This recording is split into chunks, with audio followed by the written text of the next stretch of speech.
வணக்கம் சார். வணக்கம். இப்போ சமீபத்தில் தொடர்ந்து நம்ம ஒரு நட்சத்திர தொகுதியாக பார்த்துட்டு வர்றோம். அந்த வகையில் இன்னைக்கு போடி நாயக்கனூரை பார்க்கலாம். அது பன்னீர்செல்வம் அந்த இடத்துல போட்டிடுறாரு. அதுவும் இத்தனை நாள் அதிமுக சார்பில் போட்டியிட்ட ஒருத்தவர் இப்போது திமுக சார்பில் போட்டிடுறாங்க. அதை எப்படி பார்க்குறீங்க நீங்கள்? இல்லை, போடி நாயக்கனூர் தொகுதி பொறுத்தவரை பார்த்தீங்கன்னா அங்கே கேஷ் தான் முடிவு பண்ணுது ஓட்டு. பன்னீர்செல்வம் ஒரு முகம், ஒரு பிரபலமான ஒரு முகம். கிட்டத்தட்ட பார்த்தீங்கன்னா அந்த பகுதியினுடைய ஐக்கான இருக்கக்கூடிய நபர். தொடர்ந்து 3 முறை வின் பண்ணியிருக்காரு. போட்டிட்டு எல்லா முறையும் வின் பண்ணியிருக்காரு. 2 முறை பார்த்தீங்கன்னா பெரிய குளத்தில் வின் பண்ணியிருக்காரா. இப்போ 3 முறை பார்த்தீங்கன்னா உங்களுக்கு போடி நாயக்கனூர் தொகுதியில் போட்டிடுறாரு. போடி நாயக்கனூர் தொகுதியில் போட்டிட்டு வின் பண்ணிட்டு இருக்காரு. இப்போ அவர் அதிமுகவில் இல்லை. பொதுவாகவே முக்குளத்தூருடைய வாக்கு வங்கி என்பது திமுகவை விட அதிமுகவிற்கு தான் அதிகமாகவே தொடர்ந்து இருந்துட்டு வருது. இதுவரைக்கும் முக்குளத்தோட வாக்கு வங்கி அதிகம் எதுக்குன்னு பார்த்தோன்னா அதிமுக தான். அதுக்கு பல்வேறு காரணங்கள்லாம் அப்புறமா சொல்கிறேன் நான். இப்போ ஓபிஎஸ் அவர்கள் அதிமுகவில் இல்லை. அதிமுகவில் இல்லாமல் உதயசூரியன் சின்னத்தில் முதல் நிற்கிறாரு. நான் என்னை பொறுத்த வரைக்கும் இதுவே நான் எப்படி பார்க்குறேன்னா, அவருக்கு பிடிக்கலன்னா அரசியல் நீங்கள் போயிட்டு இருக்கலாம். உங்களை இத்தனை வாட்டி அம்மையார் ஜெயலலிதா அவர்கள் நம்பி உங்களை நிற்க வச்சாங்க, முதலமைச்சராக்குனாங்க. ஒரு நம்பிக்கைக்கு ஒரு நபராக அம்மையார் ஜெயலலிதாவுக்கு நீங்கள் இருந்தீங்க. உங்களுக்கு எதிராக அதிமுக சதி நடக்குது, எடப்பாடி பழனிசாமி பண்றதெல்லாம் பிடிக்கலன்னா நீங்க விலகிட்டு இருக்கலாம், இல்ல கடைசியில தர்மத்தை நடத்திட்டு போயிட்டு இருக்கலாம். ஆனா உங்களுடைய நேரடியான எதிரி, அரசியல் எதிரி திமுக கிட்ட போயிட்டு நீங்க இணைஞ்சு ஸ்டாலின் அவர்கள் கீழே போயிட்டு அந்த துண்டை வாங்கிட்டு நிற்கும் பொழுதே நமக்கு அதை பார்க்கும் பொழுது என்னடா இந்த அளவுக்கு ஒரு போயிட்டாரு அப்படின்ற மாதிரி தோணுச்சு. சரி, தொகுதிக்கு வரலாம். தொகுதியில் யார் யார் நிற்கிறாங்க அப்படின்றத நம்ம பார்த்துட்டு அப்புறமா போகலாம்னு நினைக்கிறேன். இதில் திமுக கூட்டணி சார்பாக திமுகவிலிருந்து பன்னீர்செல்வம் நிற்கிறாரு.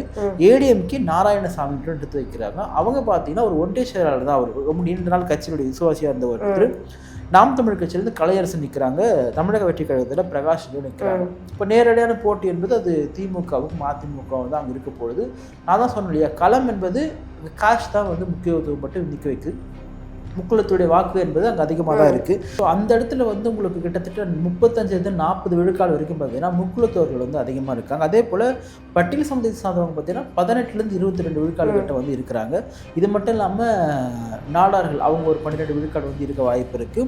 முஸ்லீம்களுமே கிட்டத்தட்ட 8-10 விழுக்காடு இருக்க வாய்ப்பு இருக்குது. மற்றவர்கள் நாயுடு, செட்டியார் இவங்கெல்லாம் ஒரு கணிசமான அளவில் இருக்காங்க. பட் இந்த தொகுதி பெல்ட் அப்படின்றது முக்குளத்திற்கான பெல்ட் அப்படின்னு சொல்லிட்டு பார்க்கப்படுது. அதனால தான் அவங்க நிற்கிறாங்க. நான் ஏற்கனவே சொன்ன மாதிரி ஏடிஎம்கேக்கு சாதகமான ஒரு தொகுதியாக இருந்துச்சு. ஏன் இருந்துச்சுன்னா, ப்ளஸ் ஓபிஎஸ் இருக்காரு, அது முக்குளத்தோட பெல்ட்டு. சசிகலா அவங்க அதிமுக இருந்தாங்க. ஸோ இவ்வளோ ஒரு பவர் ப்ளே பண்ணக்கூடிய ஒரு இடமா இருந்துட்டு இருந்துச்சு. இப்போ எடப்பாடி பழனிசாமி பன்னீர்செல்வம் அவர்களை அரசியலில் வீழ்த்துவதை ஒரு முக்கியமான வேலையாக பார்க்குறாரு. அப்படி வீழ்த்தினாதான் அவருக்குமே அது ஒரு பெருமையாக இருக்கும், அரசியல் பண்ண முடியும். ஆனால் யாரை நிற்க வச்சிருக்காங்க அப்படின்னு ஒன்று இருக்கு இல்லையா, நாராயணசாமி அவர் ஒன்றிய செயலாளர். நீங்கள் இப்படி பாருங்கள், ஒரு முன்னாள் முதலமைச்சரை 2 முறை அம்மையார் ஜெயலலிதா அவர்கள் அடையாளம் கட்டப்பட்ட ஒரு பெரிய விசுவாசியான ஓபிஎஸ்ஐ ஒரு ஒன்றிய செயலர் விடுத்திட்டாருன்னா என்ன ஆகும் யோசிச்சு பாருங்க. அது எவ்வளோ பெரிய ஒரு அவமானத்தை ஓபிஎஸ் கொடுக்கும். ஏன்னு கேட்டால் இவர் தனியாரிக்கலை. இவர் என்ன பண்ணுறாரு, அந்த கட்சியிலிருந்து விலகி தன் நேரடி எதிரியான அரசியல் எதிரியான திமுக கிட்ட சரணடைஞ்சிட்டாரு. எதுக்காக? பதவிக்காக. ஓப்பனாக சொல்லலாம், இந்த தயக்கமும் கிடையாது, உண்மை அதுதான். ஏன் நீங்கள் திமுக நினைச்சிங்க அதிமுக பழி வாங்குறதுக்கு? அப்படிலாம் கிடையாது. திருப்பியும் திமுக ஆட்சிக்கு வந்துச்சுன்னா உங்களுக்கு ஒரு அமைச்சர் பதவி கொடுப்பாங்க. நிச்சயமாக துணை முதலமைச்சர் கொடுக்க மாட்டாங்கம்மா. நீங்கள் ஐயா கருணாநிதியோட குடும்பத்தை சார்ந்தவர் கிடையாது. நீங்கள் ஒரு தம்பியோ ஒரு சொந்தக்காரோ எதுவுமே கிடையாது, சரிங்களா? உங்களுக்கு ஒரு அமைச்சர் கொடுப்பாங்க. துரைமுருகனுக்கு அப்புறமா உங்களுக்கு ஒரு பொறுப்பு கொடுத்து எப்படி இங்கே ஒரு பொம்மை மாதிரி இருந்தீங்களோ அவங்க மாதிரி வச்சுப்பாங்க. அவ்வளோதான் பண்ணுவாங்களே தவிர வேற எதுவும் பண்ண மாட்டாங்க. ஆனால் ஓபிஎஸ் அவர்கள் மட்டும்தான் அங்கே வெற்றி பெறுவார் என்பதை சொல்ல முடியாது. அது அதிமுகவினுடைய சின்னம் பரிச்சயமான இடம். இரட்டலைக்கு ஓட்டு போட்டு பழக்கமான ஒரு இடம். அப்போது நீ ஓபிஎஸ்க்காக பார்ப்பியா, ரெட்டலைக்காக பார்ப்பியான்னா ரெட்டலைக்காக தான் பார்ப்பாங்க. நீ முக்குளத்தோருக்காக பார்ப்பியா அப்படின்னு ஒரு வேறு விஷயம் வரும் இல்லையா. இவர் அந்த சமுதாயம் தானே. எப்படி முக்குளத்தூர் சமுதாயம் இவரை பார்க்குது? பரவலா ஒரு பேச்சு இருக்குல்ல, ஓபிஎஸ்னாலே முக்குளத்தூர் அவங்களுக்கு தான் வாக்களிப்பாங்க அப்படிங்கிற மாதிரி ஒரு பேச்சும் இருக்குல்ல. ஓபிஎஸ் முக்குளத்தூர் என்பதால் முக்குளத்தூர் அவருக்கு ஓட்டு போடுறாங்க. ஓபிஎஸ் முக்குளத்தூர் சமுதாயத்தோட லீடர் கிடையாது. சசிகலா அவர்களுக்கு இருப்பது போலவோ, டிடி தினகரன் இருப்பது போலவோ தனிப்பட்ட ஆளுமையான ஒரு லீடராக இவர் தன்னை காமிச்சுக்கிறது கிடையாது, சரிங்களா? இவர் அமைதியாக இருந்து ஒரு விசுவாசியாக இருந்தவர். எனக்கு தெரிஞ்சு வந்து இவர் அந்த சமுதாயத்திற்காக வந்து விசுவாசமா இருந்தாலும் கூட தெரியல. அப்படி விசுவாசமா இருந்திருந்தா அவங்க வந்து இந்த பக்கம் போயிருக்க மாட்டாங்க நான் நம்புறேன் நான். ஏன்னா முக்குளத்துறை பொறுத்த வரைக்கும் அதிமுக தான் அவங்களுக்கான ஒரு இதுவாக பார்க்கப்படக்கூடிய கட்சியாக பார்க்கப்படக்கூடிய. அது நிறைய காரணம் சொன்ன மாதிரி சசிகலா அவர்கள், டிடிவி தினகரன், நிறைய அமைச்சர்கள்லாம் முக்குளத்துறை சார்ந்தவர்கள், மதுரை பெல்ட் இதெல்லாமே இருக்கு. நீங்க திமுகவோட பார்க்க முடியாது. ஒரு சில பேர் இருப்பாங்க. இந்த போடி நாயக்கர் என்பது அது அதிமுகவோட கோட்டையா இருக்கக்கூடியது. அப்போ அங்க ஓபிஎஸ் அவர்கள் தோல்வி தழுவுவதற்கும் வாய்ப்பு இருக்கு. நான் அதுதான் சொல்றேன். எதை வச்சு நீங்க அப்படி சொல்றீங்க? இப்போ இத்தனை நாள் ரெட்டையில அவர் போட்டியிட்டாரு. கரெக்ட் நீங்க சொல்றது நான் ஏன்னா அவர் மீது உண்டான ஒரு மதிப்பு குறைஞ்சிருக்கு. இத்தனை வருஷமா இருந்தாருப்பா அதிமுகவில்.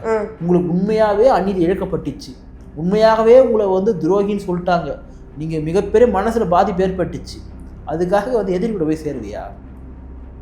உங்களுக்கு உங்க வீட்டில் ஒரு பிரச்சனை, யாரோ ஒருத்தவங்க தப்பு சொல்லிட்டாங்க, அதுக்காக உங்க அப்பாவுடைய எதிரியார் கொடுத்து கை கோத்து உங்க அப்பாவை பழி வாங்குவியா? நீ கண்டிப்பா முடியாது. பண்ண மாட்டாங்க, யாரும் பண்ண மாட்டாங்க, யாரும் பண்ணவே மாட்டாங்க. நீங்க இத்தனை வருஷமா இருந்த கட்சியை விட்டுட்டு திமுக போய் இணைஞ்சிங்க. சாதாரண மக்களுக்கு தெரியாது, எகுஜன மக்களுக்கு தெரியாதா? இல்ல ஓபிஎஸ் எங்காலு, அவர் திமுக போயிட்டு ஓட்டு போடுவோம் சொல்லிட்டு போட மாட்டாங்க. அதுதான் நான் திருப்பி சொல்றேன். தொடர்ந்து அந்த தொகுதியிலேன்னு பார்த்தோம்னாலே 3 வாட்டி அந்த இடத்துல வந்திருக்காரு.